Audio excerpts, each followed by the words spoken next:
ஜெய்பீம், எல்லாருக்கும் வணக்கம்.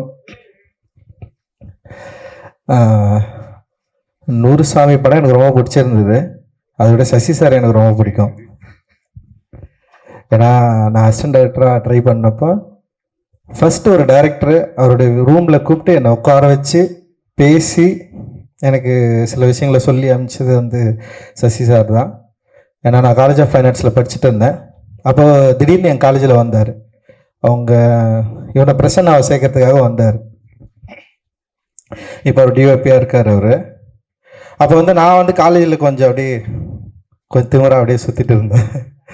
ஸோ அப்படி இருக்கிறப்போ வந்து பிரின்ஸிபல் ரூம்லேயே கூட்டு போயிட்டு சாரை உட்கார வச்சு பிரின்ஸிபல் எல்லாம் மிரட்டுறேன். எனக்கு தெரிஞ்ச சார், எங்கள் சார் இவருக்கு சீட்டு கொடுத்தே ஆகணும் அப்படின்லாம் கேட்டேன் நான். ஸோ அதுக்கப்புறம் வந்து இதை வச்சு சார்கிட்ட வந்து அசிஸ்டன்ட் டைரக்டர் வாய்ப்பு கேட்கறதுக்காக உங்களை மீட் பண்ணணுன்னு கேட்டால் அவரும் ஆஃபீஸ்க்கு வர சொன்னார். சரி, நான் ஆஃபீஸ் போனேன். என்னை கூப்பிட்டாரு, ரூமில் கூப்பிட்டாரு. அவருக்கு முன்னாடி வந்து உட்கார வச்சு பேசினார். அப்புறம் ஒரு கேள்வி கேட்டார். எனக்கு அந்த கேள்விக்கு பதில் தெரில. என்னென்னா கலர் தான். நான் போட்டு இந்த டிஷர்ட்டோட கலர் என்ன கலருன்னு கேட்டார். நான் ஒரு artist, college of fine arts. But ஆனால் அந்த கலர் டக்குன்னு வரல. ஒரு வெர்மிலியன் யூன்னு நினைக்கிறேன் அது. அப்புறம் நான் வந்து வெளியே வந்துட்டேன். சரி, அதுக்கப்புறம் வந்து இவன் யாரோ ஒரு பையன் வந்தான். சரி, என்னை வெளியே அனுப்பிச்சாரு, நீ இப்போ வெளியே வெயிட் பண்ணனாரு. அப்புறம் கொஞ்ச நேரம் கழிச்சுட்டு நான் வந்து திரும்ப போனோடனே நான் சொல்லிட்டேன், இதான் அந்த க்ரீன் கலர், அது ஒரு மாதிரி வெர்மிலியன் அப்படின்னு சொன்னோடனே வந்து ஓகே அப்படின்னு சொல்லிட்டு உங்ககிட்ட வந்து உன்னை பார்த்தோடனே முதல்ல ரவுடி மாதிரி இருந்த, காலேஜில் ரொம்ப ரவுடி மாதிரி வந்து ஏதோ ஒன்று பண்ணேன். அப்போது மேலே அந்த மாதிரி ஒரு அட்ராக்ஷன் எனக்கு இருந்தது. அதுக்கப்புறம் நான் ஒரு கேள்வி கேட்டேன். அந்த கேள்விக்கு வந்து நீ பதில் தெரில, ஆனால் தேடி வந்து சொல்லிட்டேன். ஸோ ஓகே, நீ வந்து உங்ககிட்ட ஒரு நல்ல குவாலிட்டி இருக்குது, நீ ட்ரை பண்ணு. பட் ஆனால் என்கிட்ட வந்து இப்போ சேர முடியாதுன்னு சொல்லிட்டு இன்னொரு டைரக்டருக்கு வந்து அனுப்பிச்சி விட்டார். பட் அது அங்கேயும் சேரல நான். பட் ஆனால் வந்து எனக்கு ஃபர்ஸ்ட் டைம் ஒரு டைரக்டரை மீட் பண்ணி என்னை வந்து பயங்கர பாசிட்டிவாக எமோட் பண்ணி அந்த அனுப்பிச்சது இருக்குல்ல, அது அசோக் பில்லர்கிட்ட தான் அந்த ஆஃபீஸ். ஐ திங்க் இப்போ வரைக்கும் அது வந்து எனக்கு ரொம்ப முக்கியமானதாக இருக்குது. இன்றைக்கு வரைக்கும் என்னை அசிஸ்டன்ட் டைரக்டர் யாராவது என்னை பார்க்க வராங்க, இல்லை என்கிட்ட வந்து ஜாயின் பண்ண வராங்க, இல்லை நான் அசிஸ்டன்ட் டைரக்டராக வேலை செய்கிறப்ப யாராவது ட்ரை பண்ணி வராங்கன்னா அவங்கக்கிட்ட எப்படி நான் அவங்க பேசி அவங்கள ரிசீவ் பண்ணுறது அப்படின்றது வந்து நான் இங்கேருந்து தான் ஸ்டார்ட் பண்ணேன். Thank you sir, thank you so much. இந்த படம் எனக்கு ரொம்ப பிடிச்சிருந்தது. நூறுசாமி எனக்கு என்ன சொல்கிறது, ரொம்ப இமோஷ்னலான ஆள் தான் நான். சின்ன சின்ன விஷயங்கள் கூட என்னை பயங்கரமாக எமோட் பண்ணிடும். நூறுசாமி படம் பார்க்குறப்போ நிறைய இடங்கள் எனக்கு வந்து பயங்கரமாக கனெக்ட் ஆச்சு.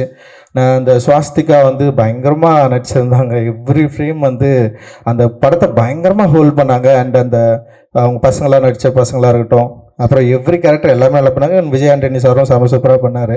நிறைய விஷயம் இதில் வந்து ரொம்ப சூப்பராக இருந்தது. அண்டு கிராஃப்ட் வைஸ் எல்லாருமே செம சூப்பராக ஒர்க் பண்ணியிருந்தாங்க.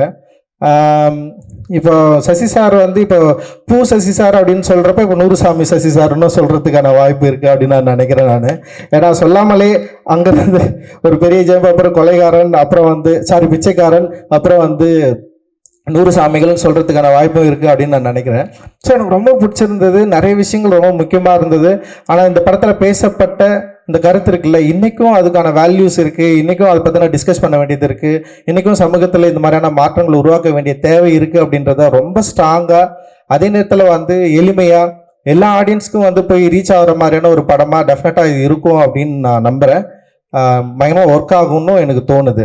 இதில் எனக்கு ரொம்ப பிடிச்சதுனால அந்த ஃபேன் வந்து எனக்கு ரொம்ப பிடிச்சிருந்தது. ஃபேனோட கேரக்டர் என் லைஃப்பில் வந்து ஃபேன் வந்து ரொம்ப முக்கியமானதாக நான் பார்க்குறேன்.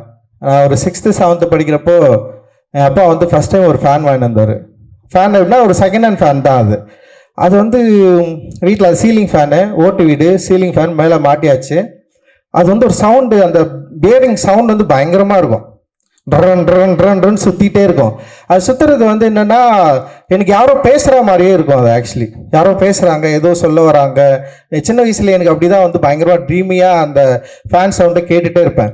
லைக் வந்து சீலிங் ஃபேன் வந்து இவ்வளோ சவுண்டு போடுமா போடாதாலாம் எனக்கு தெரியாது. பட் ஆனால் அந்த ஃபேன் வந்து லைஃப்பில் வந்து பயங்கரமாக கனெக்ட் ஆகிடுச்சு. அண்ட் கொஞ்ச நாள் கழித்து எங்கள் அப்பாவுக்கு ஒரு பிரச்சனை நடந்தது. ஏன்னா எங்கள் அப்பாவுக்கு மண்டையில் அடிபட்டுச்சு. ஒரு பிரச்சனையில் வந்து மண்டையில் அடிபட்டுச்சு. ஸோ அப்பா நானெல்லாம் பார்த்து தூங்கிட்டு இருக்கிறோம். அந்த ஃபேன் சுற்றிட்டே இருக்கு. திடீர்னு அப்பா ஏஞ்சிக்கிட்டாரு. ஏஞ்சி அந்த ஃபேனில் யாரோ என்னை கூப்பிட்றாங்க அப்படின்னு சொன்னார்.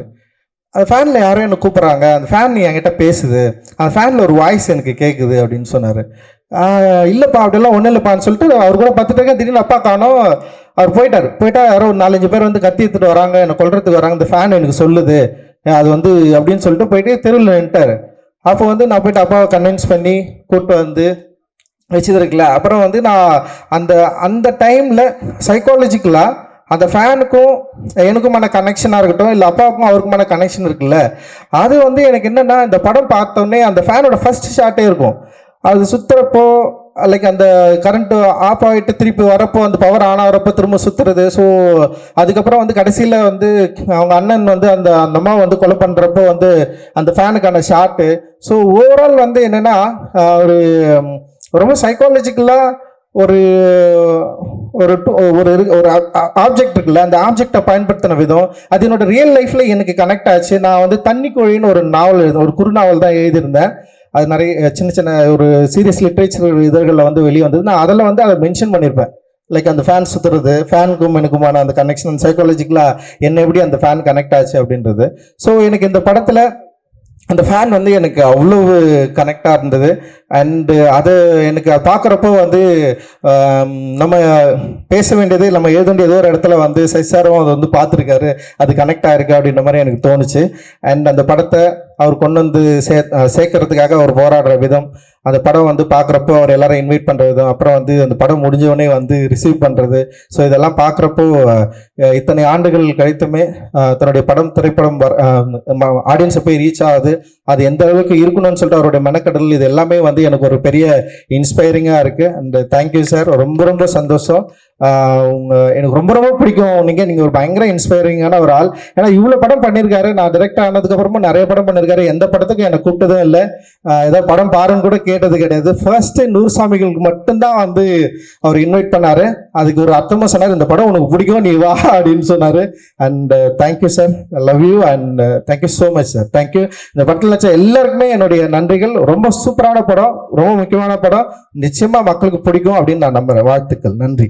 Thank you very much. Ranjith sir, நிஜமா சொல்லியே ஆகணும், நீங்க ரொம்ப சில படங்கள் மட்டும்தான் ரெவ்யூ கொடுத்துருக்கீங்க, அதுல 100 சாமி இருக்கிறது எங்களுக்கு ஒரு பெரிய பெருமை. கண்டிப்பாக இது மக்களுக்கு போய் சேருங்கிற நம்பிக்கை இன்னும் அதிகமாக இருக்கு எங்களுக்கு. மீண்டும் உங்களுக்கு ஒரு பெரிய நன்றி. Thank you so much Ranjith sir.